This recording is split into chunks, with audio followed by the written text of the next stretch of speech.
Hi, my name is Neil Strotter, also known as Big Mister. This is Luis Ramirez, known as Barbecue Junkie. Shuji Sakai, Professor Salt, Glenn Croxton, Smoking GC. We also have, also known as Sylvie, and we are Four Q BBQ. We're coming to you today from the Farmers Market in Watts, Los Angeles, where Big Mister's got a big catering business going on here. Yep, doing a little catering vending here, selling out some great barbecues to the people here in Watts. And got some of my friends here, so I'm going to show you how we cook a brisket. Wow, the history of 4Q. Yeah, 4Q. There's three of us here, but there's 4Q. We're 3/4 today. Yeah, 3Q, I guess. We're all food writers, and we're fans of each other's work, so we got in contact with each other, and we started, sending messages, emails back and forth, just, talking about our love of food, and we found out that we all love barbecue. So I contacted Luis. Yeah.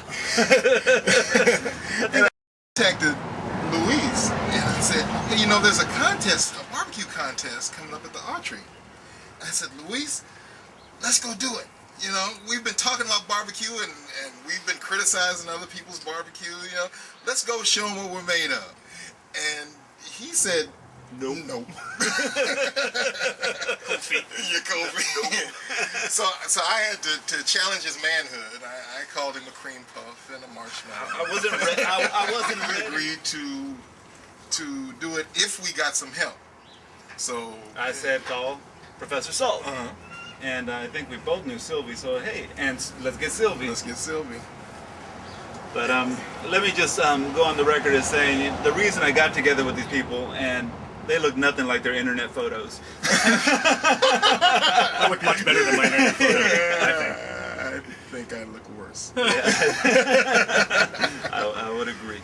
But we actually met maybe about a month ahead of this contest at the Archery Museum in Los Angeles in 2005. Was it even a month? I thought it was like 2 weeks. Maybe it might have been 2 weeks. And we never actually met in person before that, but we went to Sylvie's backyard and practiced cooking some barbecue, and we each picked our own meat. We have four meats we have to cook in a sanctioned contest, which are chicken, ribs, brisket, and pork. So we went into this contest 2 weeks later, and we walked away from it with a 5th place in ribs for which we got to walk up, and we got a little award. It's a great scene, barbecue contest scene.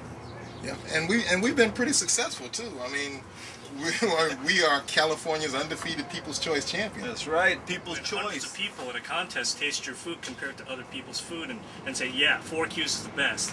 That's really what makes our day. That's right. And we won 5 contests in a row, People's Choice. So, That's right. So if nobody else loves it, the people of California love our barbecue. I think we need to cook some. Today we need to cook a brisket. Yep, let's show brisket. That is it's a tough meat to cook. I think we've been doing well in brisket, so I think we show people how we do. Okay.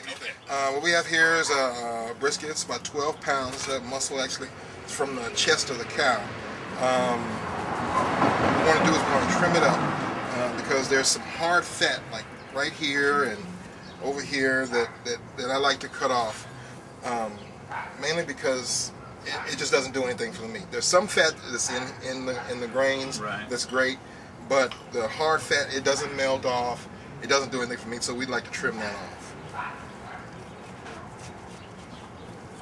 You can see here, it's hard as a rock. It's hard as a rock, and we just trim that right on off of there.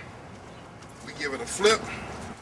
You can see here that there's a thick layer of fat along the bottom. Right. We want some of that, but not all of it. So we trim it down to maybe 1/4 of an inch, if that much. And once we cut that groove out, we pretty much have a trimmed brisket. We move our fat out the way there. You can see that's all trimmed up, and we get ready for our next step, which is going to be injection. Well, we want to inject the brisket to add a little bit of flavor deep inside the meat.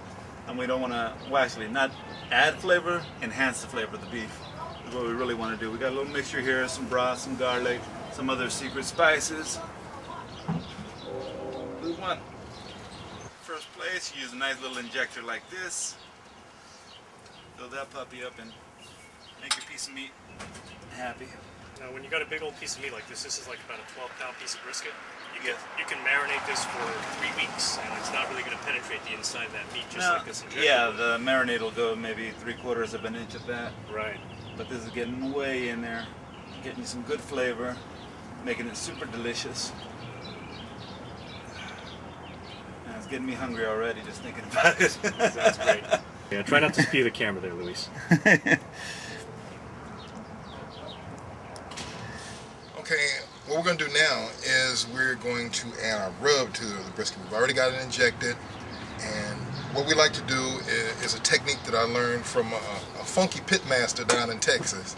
It's called a tri-level rub. At least that's what we do. Is we start with some seasoning salt, just regular old seasoning salt, and we're going to give that a sprinkle all over, just a light dusting of this because we don't want it to be too salty. Next, we're going to add some Montreal steak seasoning. It may not be from Montreal, it could be from Mexico as far as I know, but we got some steak seasoning here. We're just going to sprinkle that on next. Okay, off to the smoker. About 10 hours here in my spice wine smoker, we have a brisket. Look at that. And what we're going to do, we're going to take it inside, we're going to let it rest for about an hour, and then we're going to carve it up. I'm going to show you what a contest box looks like.